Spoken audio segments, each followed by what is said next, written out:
Kisah pastor masuk Islam setelah gagal bakar Quran. Kisah ini diabadikan Mansur Al-Iwai dalam bukunya Ajaib Al-Kohas, mengutip berita harian umum Tartim yang terbit di Nigeria. Pastor Wolfros, namanya.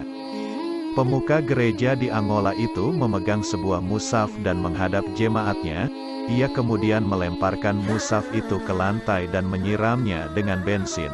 Orang-orang memperhatikannya dengan serius saat Wolfros menyalakan korek api. Namun entah bagaimana, tiba-tiba tangannya tersulut api dari korek itu. Mungkin tadi tangan itu terciprat bensin saat menyiram mushaf. Tangannya pun terbakar, sedangkan mushaf tidak jadi dibakar, tersentuh api pun tidak. Menyaksikan peristiwa itu, para jemaat tercengang keheranan. Tetapi yang lebih heran adalah Wolfros sendiri. Ia memikirkan peristiwa itu, dan mulai menyadari betapa ajaibnya Al-Quran.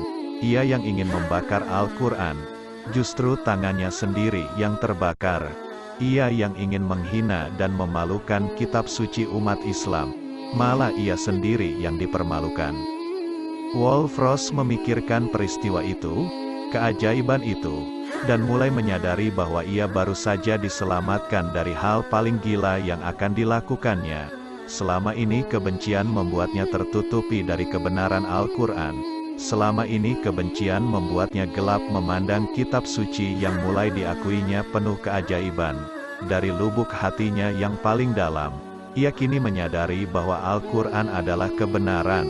Wolfros pun kemudian mengikrarkan diri masuk Islam, membaca syahadat. Masuk Islamnya Wolfros membuat lingkungannya gempar. Betapa tidak, ia yang dulunya paling gencar memusuhi Al-Quran, kini menjadi pengikutnya. Ia yang dulunya paling membenci Al-Quran, kini mengakui kebenarannya. Ia yang dulu berniat membakar Al-Quran, kini malah tunduk kepadanya. Ia masuk Islam, menjadi mualaf, mengakui Al-Quran sebagai wahyu ilahi dan kitab suci. Tak lama setelah keislaman Wolfros, pemimpin gereja Angola Yakob Musa pun menyatakan masuk Islam. Keislaman keduanya diikuti sekitar 200 orang lainnya. Selain memimpin gereja, Yakob Musa adalah sekretaris jenderal lembaga misionaris di Angola. Ia memangku jabatan itu kurang lebih selama 22 tahun.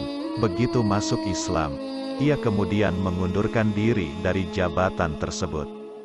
Ketika pemimpin redaksi harian Tartim mewawancarainya, Yakob Musa mengatakan bahwa saat ini, sewaktu buku Ajaib Al-Kohas ditulis, ia menghabiskan waktunya untuk menyebarkan Islam di Nigeria. Masya Allah, demikianlah saat hidayah datang. Ia datang dengan kepada siapa yang dikehendakinya dengan berbagai cara yang kadang tak pernah diduga.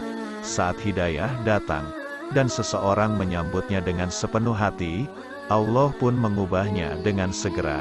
Ia yang tadinya membenci Islam menjadi sangat mencintainya. Ia yang tadinya memusuhi Islam, kini menjadi orang yang membelanya.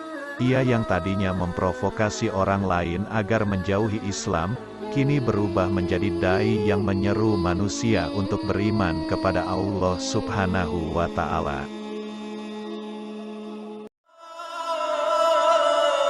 Bismillah.